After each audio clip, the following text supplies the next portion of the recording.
Bonsoir à toutes et à tous, ravi de vous retrouver sur 8 Mont-Blanc, il est 18 h. C'est l'heure du journal tout en images préparé par la rédaction. Voici les titres de ce jeudi 14 septembre 2023. Direction le Semnos pour débuter cette édition pour se rendre compte que les arbres perdent déjà leurs feuilles.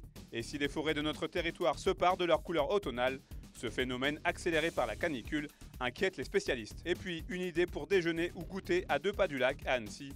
L'EHPAD de la Fondation du Parmelan a lancé en juin dernier son food truck pas comme les autres. Petite particularité, derrière la caisse vous aurez affaire à des résidentes.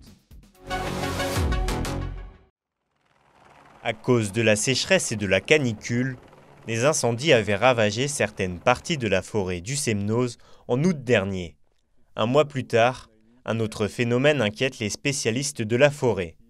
Depuis la mi-août, on observe que l'ensemble des feuillus à basse altitude sur nos massifs sont en train de se dessécher de manière précoce. Donc on a des feuilles qui deviennent d'abord flétries, puis elles se sèchent et le stade final c'est qu'elles tombent. Donc en fait on observe ce qu'on aurait normalement au mois d'octobre dès ce mois d'août et septembre, quoi. Avec 1 mois et demi, 2 mois d'avance. Dans le massif des Bauges, cela se distingue notamment par les nombreuses chutes de feuilles. En manque d'eau depuis plusieurs semaines, les arbres feuillus adopteraient un système d'autodéfense. Ce qui est inquiétant, c'est la répétition de ces phénomènes et c'est leur amplitude. C'est-à-dire que c'est des phénomènes qui sont de plus en plus longs et qui sont de plus en plus intenses. Là, des températures qui avoisinaient les 40 degrés sur le bassin annécien sur le mois d'août, c'est des choses qu'on n'avait jamais vues auparavant. Enfin, en tout cas, de ma mémoire de Haut-Savoyard, j'avais jamais connu ça auparavant. Donc en fait, c'est la multiplication de ces phénomènes. Tous les étés, aujourd'hui, on observe des phénomènes de canicule, de périodes sèches longues. Et ça, c'est très inquiétant parce que les arbres qui ont un pas de temps de vie qui est très long, ils vivent sur 150 ans, ils n'ont pas le temps, dans des délais aussi courts, de s'adapter. À l'image du mélèze, l'Office national des forêts replante actuellement plusieurs essences d'arbres, plus habitués à un climat chaud et sec. Le fruit est doré, galbé et juteux, à point pour être cueilli. Depuis quelques jours déjà, on s'agite dans les vignes savoyardes. La période des vendanges a en effet commencé et, cépage après cépage, les vignes sont délestées de leur précieuse portée. Une phase importante qui doit être effectuée en fonction de la maturité des raisins et des créneaux météo.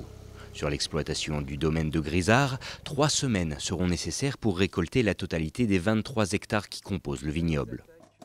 Alors nous aujourd'hui on a fait à peu près 1/3 de nos vendanges, on va s'approcher de la moitié.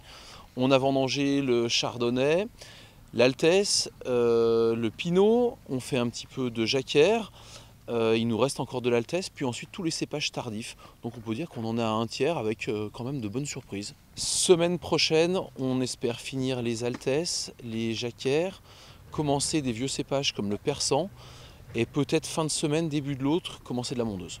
Un programme chargé et dont l'avancée est en grande partie dictée par l'expérience du vigneron et par le climat. Le cru 2023 s'annonçant à première vue assez qualitatif car ayant bénéficié cette année d'une météo favorable. La vigne là elle sort d'un grand coup de chaud. Nous sur notre secteur on a eu de la chance, on n'a pas eu de grêle et on a eu même en août quelques petites averses, donc la vigne s'en sort bien. Contrairement à certains de nos collègues qui n'ont pas eu la chance d'avoir cette pluie. Donc là la pluie elle se remet du coup de chaud mais le végétal est bon quand même, il n'y a pas de souci. Bien que le travail ne manque pas, les vendanges sont également l'occasion d'intéresser de nouveaux publics à la filière viticole. À peine la rentrée effectuée, les élèves de l'école maternelle toute proche ont pu en effet mettre la main à la pâte. Une sortie pratique pour les enseignants qui peuvent ainsi mêler la découverte des métiers du village et l'élaboration d'un projet pédagogique de long terme. Donc là, c'était le début d'un projet. Je vais monter toute une séquence autour du raisin, des vendanges.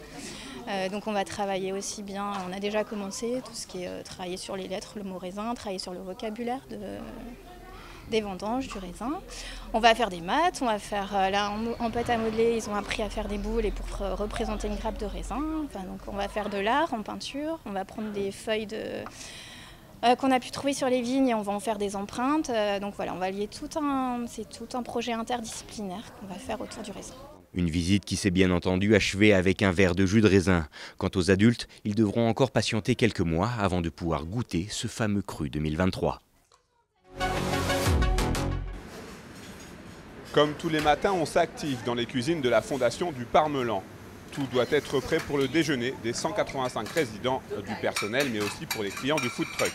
Car oui, cet EHPAD, situé à Annecy, a décidé d'innover en proposant au grand public ce service en plus qui fait un peu figure d'ovni et qui n'est pas sans conséquence pour l'organisation des cuisines. C'est une organisation qui est quand même un petit peu différente. Oui, ça rajoute du travail, il ne faut pas se leurrer. Après, suivant l'équipe qu'on peut avoir, ça se passe super bien, le travail se fait très bien. D'autres fois, c'est un petit peu plus compliqué, mais bon voilà, c'est un challenge. Hein. Et ce fameux food truck, le voilà, installé à l'entrée du bâtiment avec ses chaises et ses parasols.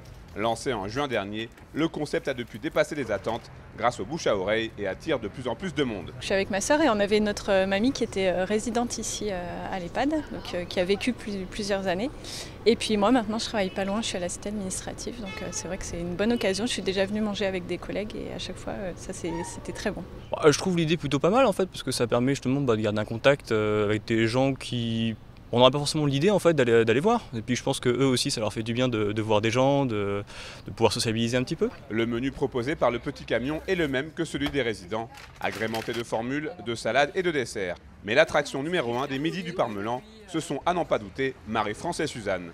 Ces deux fringantes et pimpantes résidentes tiennent la caisse du food truck l'après-midi qui, une fois 15 heures passées, propose des mets sucrés. Et ici, ce jour-là, tout est réglé comme du papier à musique et chacune est à son poste. Suzanne tient la caisse des espèces et Marie-France, elle, s'occupe des paiements par carte bancaire. Je sens la vie. Je sens que la vie est toujours là, qu'on veut aller de l'avant, qu'on peut prouver qu'on arrive encore à faire de belles choses. Faire voir que l'EHPAD n'est pas seulement quelque chose de triste, de vieux, que l'EHPAD peut être gai, souriant et qu'on y est bien. Ah oui, ils sont très contents, les clients. Puis on est aimable avec eux, ils sont aimables avec nous. Puis on sent bien que c'est la bonne chose, quoi. C'est pas pour... c'est bien, c'est festif, c'est bien. Tout est bien, on n'a pas de soucis, on vit l'instant même et puis c'est bien sympa. Ce food truck dépasse donc le simple cadre de la petite entreprise de restauration et il a même plusieurs volets.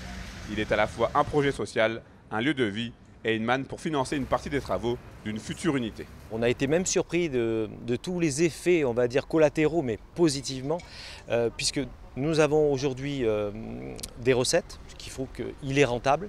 Et d'autre part, on a pu voir à quel point ça crée du lien entre les résidents, les familles et les gens du quartier. Et puisque les gens du quartier peuvent manger à l'intérieur du parc. Et ça, ce mouvement, c'est quelque chose qui nous satisfait. En plus du food truck, la Fondation du Parmelan accueille également le grand public dans son restaurant pour le repas du midi. Et l'ouverture de l'EHPAD vers le monde n'est pas terminée puisqu'une épicerie devrait voir le jour dans les prochains mois. C'est la fin de cette édition. Merci pour votre fidélité à l'information sur 8 Mont-Blanc. Vous le savez, désormais, vous avez rendez-vous avec des nouvelles du temps avec la météo de Thierry Paulme. Passez une très belle soirée sur nos antennes. Retour de l'information ce vendredi à partir de 18 h avec une nouvelle édition de votre journal tout en images.